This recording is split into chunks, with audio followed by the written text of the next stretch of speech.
The increasing visibility of China's People's Liberation Army, the PLA, and especially the People's Liberation Army Navy, the Plan, has been noteworthy over the past several years, and something we've been watching even more intently as the leadership transition nears and rumors abound of Hu Jintao holding on to the chair of the Central Military Commission position after the transition.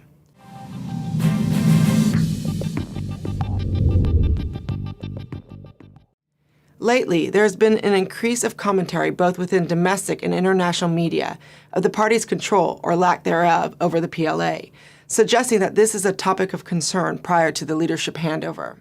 In particular, with the more visible influence of the PLA in foreign policy, there has been a growing voice within the PLA calling for the nationalization of the army just prior to the transition, crossing an important red line for the party, which maintains the army's loyalty to the party over the state as a critical pillar of the party's mandate. These suggestions within the military have caused alarm among party leaders, who see a growing need to balance and consolidate control over the military to maintain a secure grip on power. In addition to the uptick in the discussion of the PLA party relations, the central government has also recently promoted a handful of generals and tightened control over the military via various anti-corruption drives in a bid to reinforce the party's dominance in this relationship. Among this chatter is often the suggestion that Hu Jintao will maintain his role in the Central Military Commission, the CMC, even after he transfers his other roles onto his expected heir, Xi Jinping. This would not be new or unexpected. Former President Jiang Zemin also held onto this role for 2 years before handing it off to Hu Jintao in the last leadership transition. However, the current situation has changed over the past 10 years, especially the PLA's more visible global presence. Therefore, the motivation for holding on to the top CMC position has also shifted.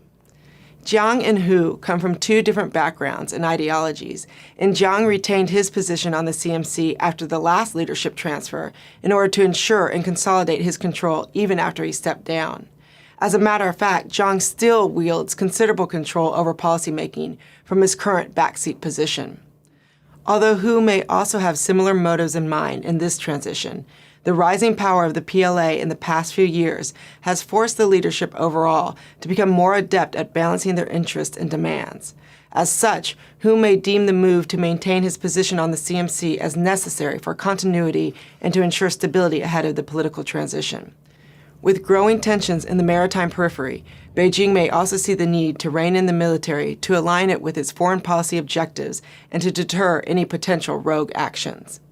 Given these new challenges in the PLA party relations, the leadership, including the incoming Xi Jinping, may endorse this move to ensure a smooth transition, but it doesn't come without potential troubles. Hu has built his networks in the PLA during his tenure, and his recent move to promote a number of generals helps to ensure their loyalty both to the party and to his own position within the CMC. Xi Jinping, however, comes into the top leadership position with lifelong ties to the military that Hu lacks.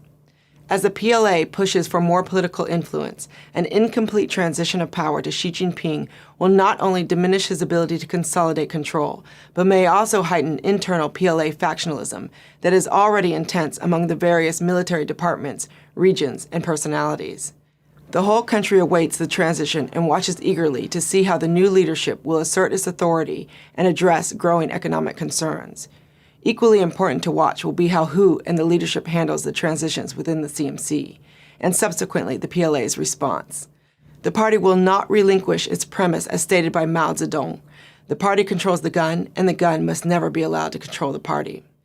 However, given the complexities of the day between rising economic concerns and the growing assertiveness of the PLA, both in the South China Sea specifically and more globally in general, this transition ensures new difficulties between the party and the PLA, which will test the leadership regardless of who commands the CMC reins.